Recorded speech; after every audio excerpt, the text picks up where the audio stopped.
Hey guys, Dr. Decks here. Welcome to our new build in Tacoma, Washington. Thanks for coming to our page. If you like what you see today, don't forget to click that subscribe button. Today we are driving helical piles. We are running a special helical pile that we've never used before. It's to obtain a greater pressure per square foot so that we can get the correct loading capacity that we need for this particular deck. We're running a double helix pile made by Masscore Helical Piles. And so it has its standard 10-inch round screw on the bottom, and then 2-3 feet up, there's a 12-inch screw also welded to the pile. They're a little bit taller than our standard, but we have a little bit looser soil condition on this particular build. So we're going to try these out and see how they work and see if we can obtain the pressure we need. We need 5,000 foot-pounds of torque on this particular build for these 3 piles. So that's what we're doing today. So I hope you enjoy this video, and leave the questions below.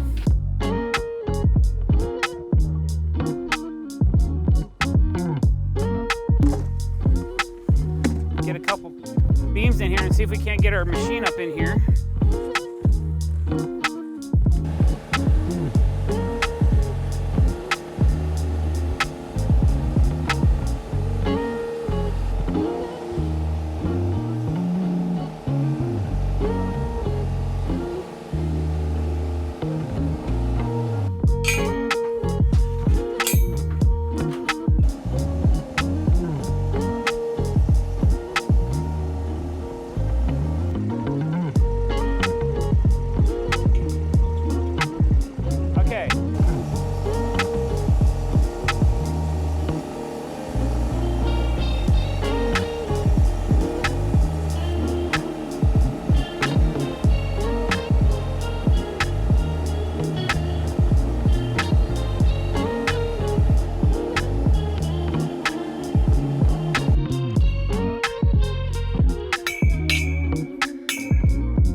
Pro Dig digger auger bit. It's high torque.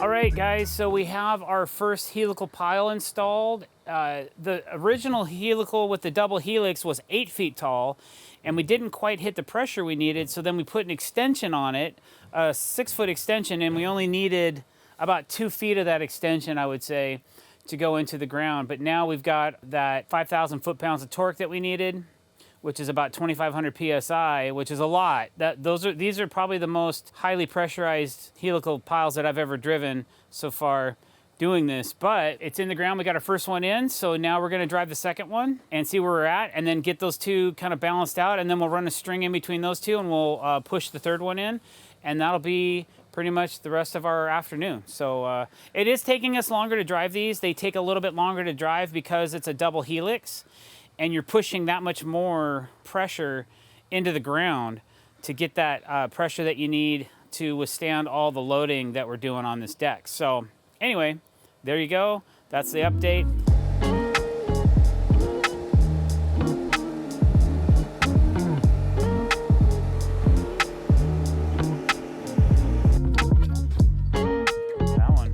That one fit like magic.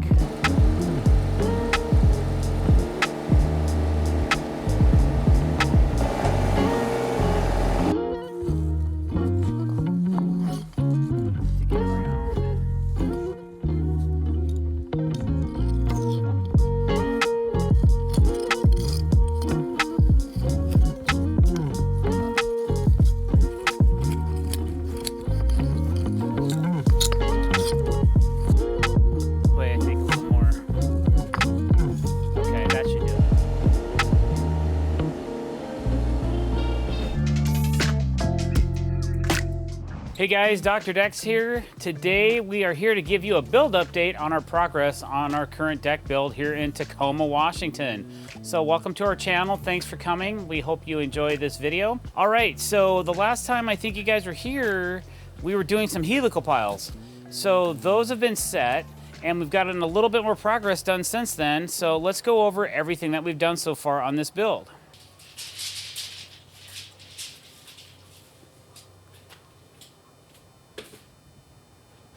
All right, so clients had bought the house. They were living in Hawaii. They had come up and met the neighbors and all that, and they went back to pack up. And the neighbor called and said, "You've got a flood in your yard." Well, apparently there was a broken water line that was just gushing water for days, and it unsettled part of the house, and part of the windows and part of the house apparently had shifted, but not enough to where it had to be raised, or apparently it was still structurally stable. So when they went to reside the house, they decided to leave it, that since they didn't have to change it, they were gonna let it be. So that's why that window is so out of whack. Okay, let's get back to the video. So over here, you'll see that we have our traditional mass core helical piles driven. Now this particular pile right here is down 17 feet into the ground. Each of these piles, we had to hit almost 5,000 foot-pounds of torque, which is around 2,500 PSI. That was really tough because we had a double helix pile that we were driving into the ground. Go back to that video and you'll see what I'm getting at. And then from there we have a 6x6 post. There's a killer view from upstairs and actually from downstairs on this patio. So we designed this deck to free span this space, because this entire deck's going to be waterproof. So it's a 24-foot span in between posts. It's a 5.5 by 18 inch by 28-foot glulam that we set in place on top of these posts, and that will carry the load in between these two posts. We then have another glulam going about 11 feet with only a 9-foot span, which we could have used a much smaller beam, but it wouldn't have been so cohesive that way, so we just went ahead and ran the same beam all the way out. Now this is not a pressure-treated glulam. This is a standard glulam that you can get. I think it's Roseboro is a company that makes them near us. We're gonna have this completely waterproof, completely dried in, and completely covered. You'll never see this beam when we're done with this deck. So with that being said, that's why we're using that type of beam. They don't even make a pressure treated beam that big that'll span that far, so we had to go to conventional methods. Once the beam was installed, then to get this, it's a 16-foot span from the house to the beam.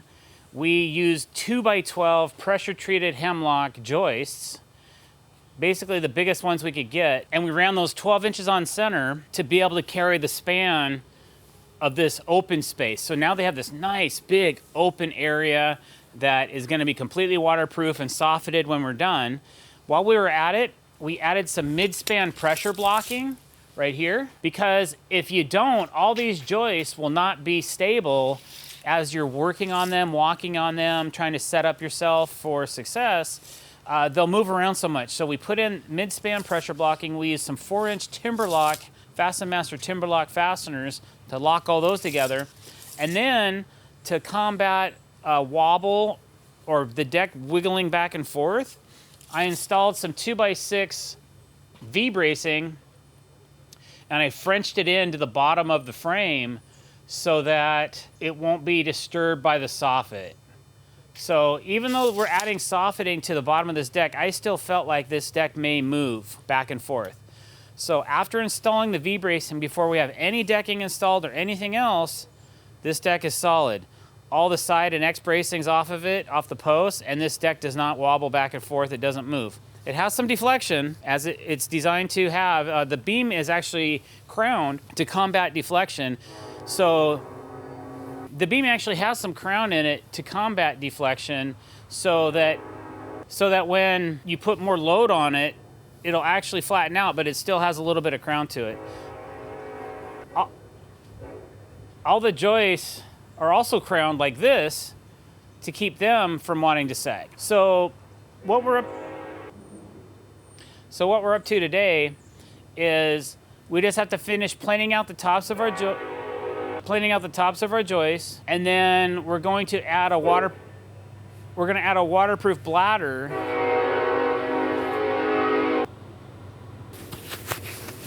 We're going to add a waterproof bladder to the top of this entire deck. So you've seen us do that before, but eventually we'll get to that today or start on it. Hopefully we get part of this deck dried in today, and we'll go from there. So that's basically your build update, and hope you stick around and see how far we get done today on the bladder.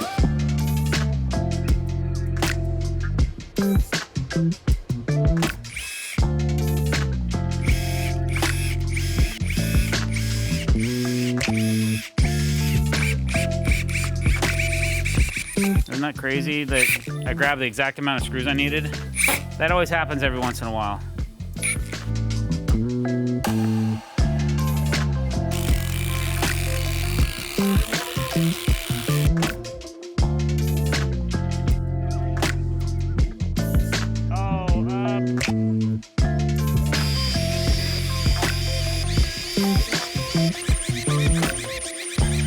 All right, so what we're doing right now is we're packing out the first layer of our fascia so that it has a staggered look. So I ripped this board down to 4 1/4 inches plus bladder plus decking gives me almost 5 1/2. So the first piece of fascia, this board's never going to be seen.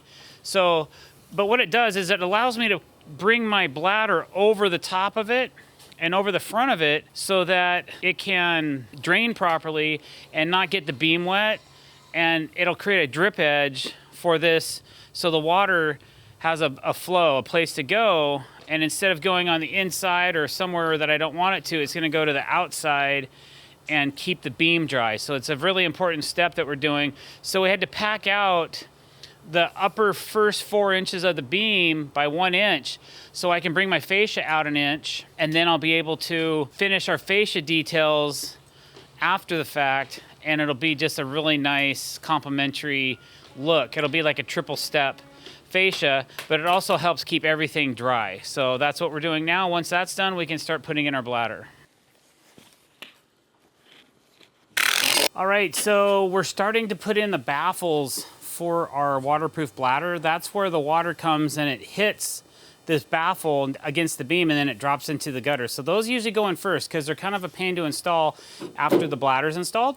So while I have one person doing that, I'm going to go up and check the tops of our joists and make sure that there's nothing out of whack. If there's something that's really super high, I'm gonna take a power planer and plane down the high spots in the joist. So that's what's next, that's what's going on. And then once that's done, we can start actually installing our waterproof bladder system.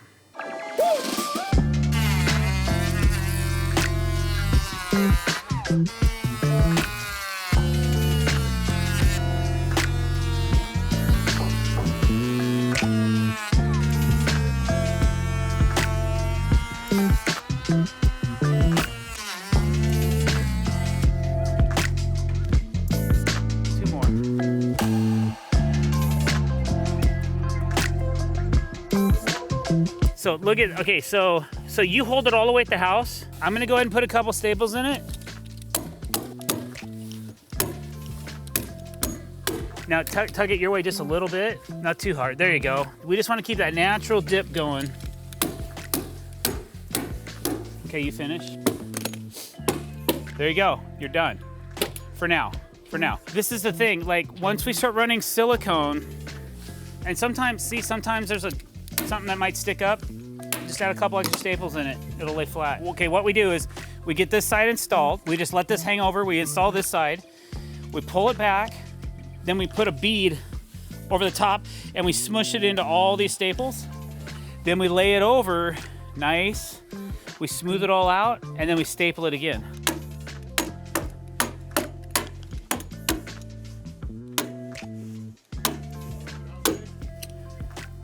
So every time staple, you kind of go over it. Okay, good. Now take it all the way to the house. And remember, you gotta be tight at the top, but that's so far, that looks really good. And we kind of smooth it out. And then we can either staple it or we still need to do this too, like roll it out.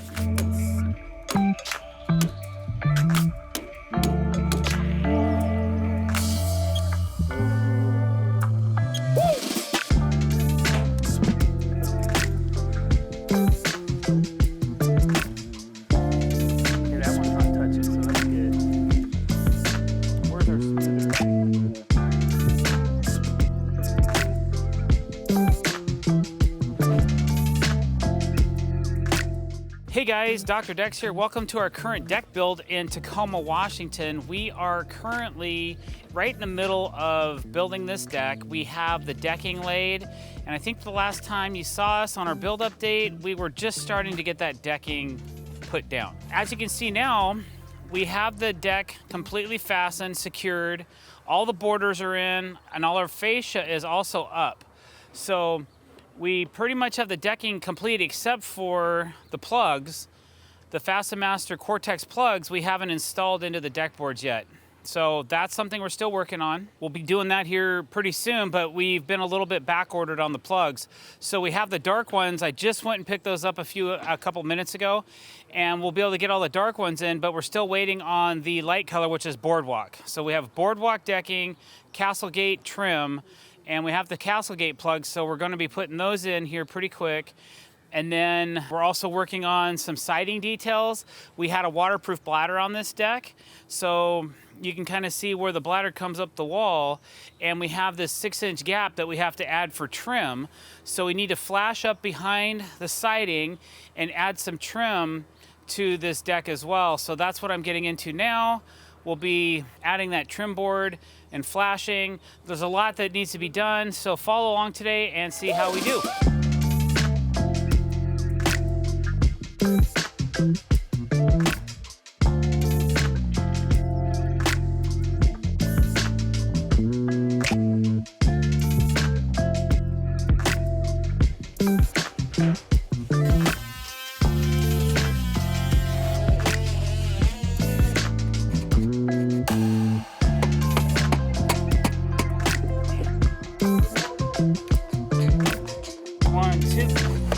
Hey guys, Dr. Decks here. Welcome back to our channel. Thanks for coming today. Really appreciate you. Today we're going to talk a little bit about crystal rail. So since the last time you've been here, I think the main things we got done is we have our crystal rail done, and we also have our beam wrap done, which we'll go to and show you in here in a little bit. But a couple custom things about this crystal rail that normally you wouldn't see. We had all of the components, the horizontal glass mounts and all the glass clips, powder coated black. Client was really into it. She didn't want silver, she wanted black. And we learned quite a few lessons along the way about this color and what has to be done to it. A couple valuable lessons actually, I'm gonna tell you about them right now. The first thing is when we got the pods back from the powder coater, we didn't realize that we needed to take a tap and tap all the threads out of every single hole that the set screw goes into to actually clamp the glass to the glass mount. So I ruined 5 of our brand new pods trying to get these screws in and out with a drill. They strip and they're stuck in there and you can't get them out and you have to throw that one away. Valuable lesson. I really regret it. I wish I would have just used my brain a little bit more and realized that we were gonna have to tap and thread every single one of those holes, which took us a full day to figure. We had to identify the problem. We had to go get 5 more pods and send them to the powder coater. We had to go get some replacement screws. We had to go find a tap and die or actually not the die, just the tap. We had to get that. And I bought 4 of those just in case we broke one or something bad happened or we wore one out. So what that meant was I hooked one up to a drill, put the drill on slow, and then started moving in and out with some cutting fluid on every single mounting. There's 4 per pod, there's 24 pods, so it's like almost 100 holes, no, 400, no. Let's do the math really quick. There's 24 pods, and there's 4 holes per pod, so 25 pods would be 100, so it'd be 96.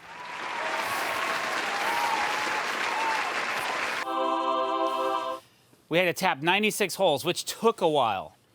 It's not like you just, it's done. You have to and then unfortunately our tap was only so long and I didn't have time to go source a longer tap. So I had to drill the bottom holes because the base of the glass mounts are thicker on the bottom. I had to drill like a 1/2 inch, well, about a quarter, 3/8 of an inch deep. So the tap would go all the way through so that set screw could go in far enough so that it would work. So cost me a day. Cost the powder coater some time too because they had to remake the parts. But now that that's all said and done, I've learned my lesson and I'll know to charge accordingly in the future, or at least get the powder coater to guarantee that those set screws are gonna work. So I don't know if that's capable. We might just have to tap every single time we do this when we do custom color. That took a minute. And that was a stressor, but it's done now, so right on. So once we got all those back and we put all the parts back in, we also had to strip all the lights out of the bases because these crystal rail glass mounts light up, and they light up the glass, and it's very pretty. We had to strip all the electronics out of these as well. So not only did we have to deal with the set screws, we had to put all the electronics back in and put all the elevation pieces back together inside the pod so that we could install them onto the deck. Once we got them all installed on the deck, then we were able to get the glass ready. We put those in place, got everything plumb. The first thing we did was we took the glass and we raised one up to the other one, because usually they're not perfectly in alignment. We did have a few panels that were, which was crazy, because usually that doesn't happen. We got them in alignment, and then we had to plumb them into place. We got them all plumb. Now that's done. So all the glass, all we have to do now is clean it. And we use some Windex outdoor window washing spray on stuff with a hose. And then it's about the beam wrap. So we'll go downstairs and take a look at that. All right, and so another thing we got done this week was we got finished wrapping the beam. We put a full piece of TimberTech AZEK decking underneath the Glulam. And then we put another piece of 1/2 inch fascia on this side, which some of these had to be cut on tapers because the gutter has drainage.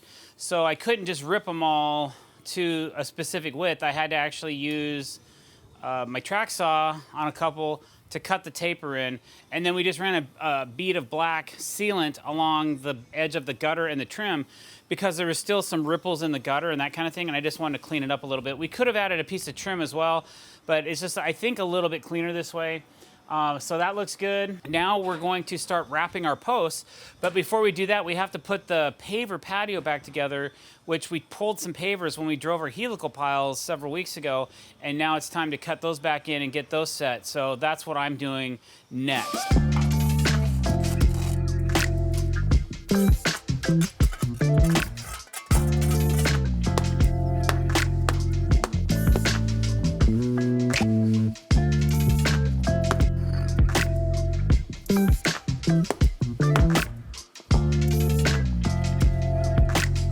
Okay, now I'm going to go grab a few scrap pavers and some other pavers that I need to cut. We got to cut notch around the rest of these to make these fit around this column base.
So we have all of our pavers in place now. So we had to do 3 new posts, and then I filled in the 2 existing posts from the old deck as well, because it just didn't look good. We robbed a few pavers from the far end of the paver patio, and those will have to be replaced later. But we were able to get all 3 sections done. So now we can wrap our posts, because that was the next thing to do, is wrap the posts. And I couldn't do that with the pavers all loose because it was hard enough getting them in there without this wrap on. I couldn't imagine trying to sneak all that stuff in there after this post wrap is done. So that's what we're gonna be spending probably the rest of today and Monday doing. We have a final inspection for Monday as well. So if we're lucky, we might be able to get you introduced to our local building inspector, but we'll see about that. That's about it. So I'm just gonna sweep up a little bit and then I'm gonna start wrapping this post. Hey guys, Dr. Decks here. Welcome to our most current deck build in Tacoma, Washington. Thanks for coming to our channel. Please don't forget to click that subscribe button while you're here.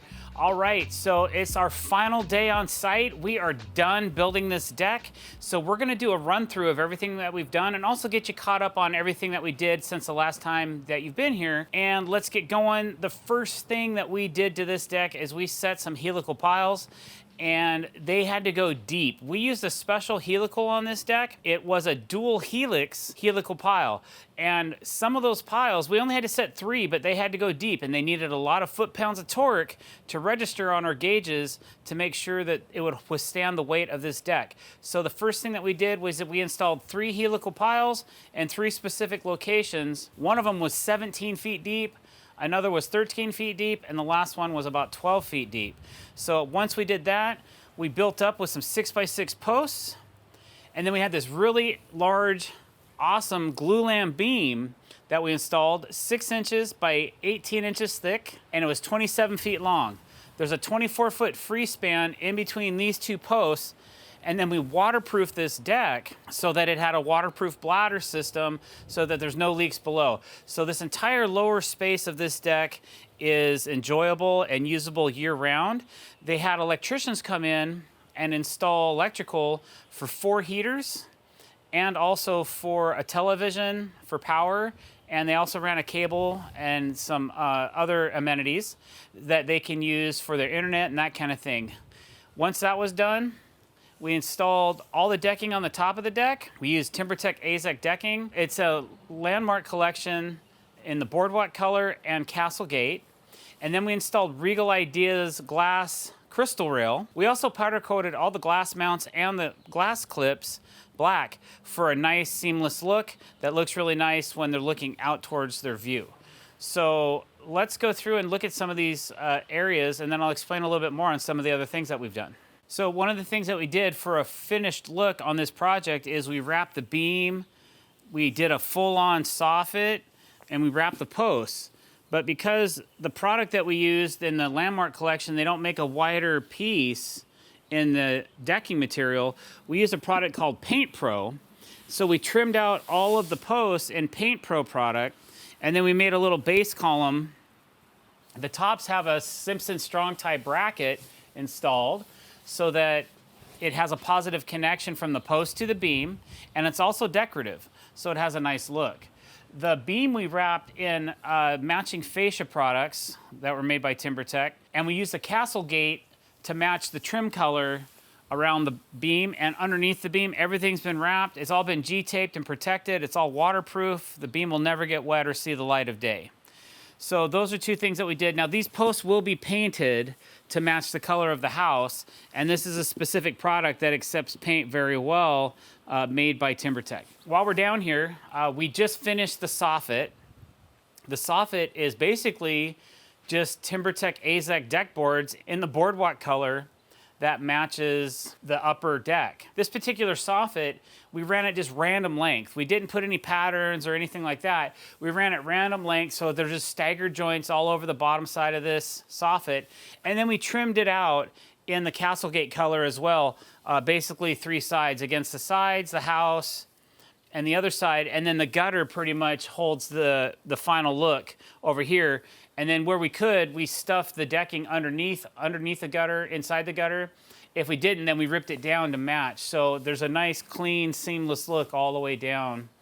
There's a little bit of wiggle here and there because of joist inconsistencies, but we were able to raise and lower some screws because PVC will suck up so well. Like if you're doing a traditional soffit out of wood, normally you can just nail it up.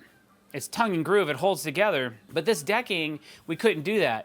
We actually had to skip screw it alternating high and low pattern on the joist, and we face screwed it, and then we Cortex the underside of this soffit.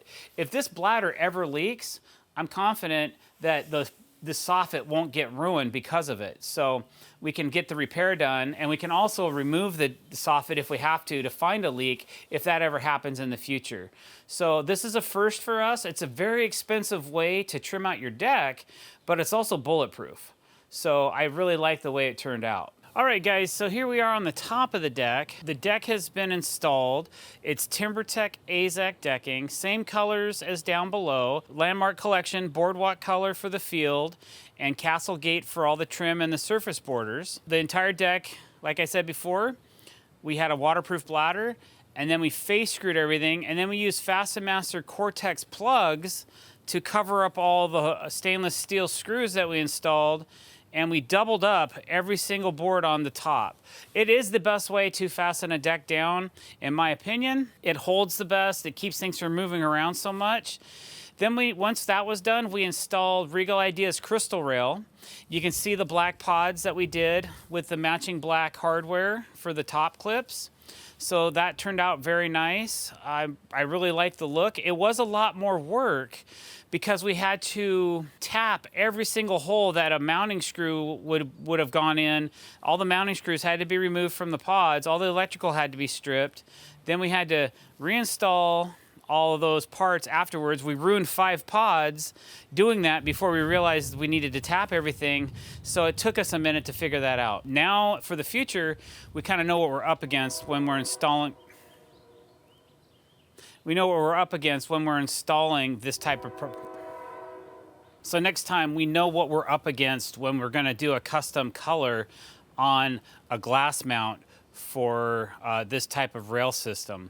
So it's just something to be aware of. It costs us probably more than a day's labor to deal with that, source all the parts, source the threading, clean out parts and all that. It was a lot. All the dies, or excuse me, all the taps that we had to use, that kind of thing. It took a lot more time than I ever thought it would. So we got to come up with maybe a better solution on what to do about those set screw holes when we go to send it in for powder coating. So we basically have had, we have our final inspection, except we're waiting on the electrical. Now that the soffitting's done, we can get the electrical buttoned up, and then I can go in and get our final inspection on this deck. But as far as I'm concerned, we are finished. Thanks for watching this video. Thanks for coming to our channel and checking out these build updates. I hope you do enjoy it. We put a lot of effort into providing this information to you. So please, if you don't mind, if you don't subscribe, I'd really appreciate it. It's no obligation, doesn't cost you a cent. It's just a way of following us and letting us know that you're into what we're doing. Leave a comment below and let us know what you think of this video and what you thought of this build. And just keep in touch with us. Give us a line. Let us know what you're thinking, guys. Thanks for watching. Have a great day.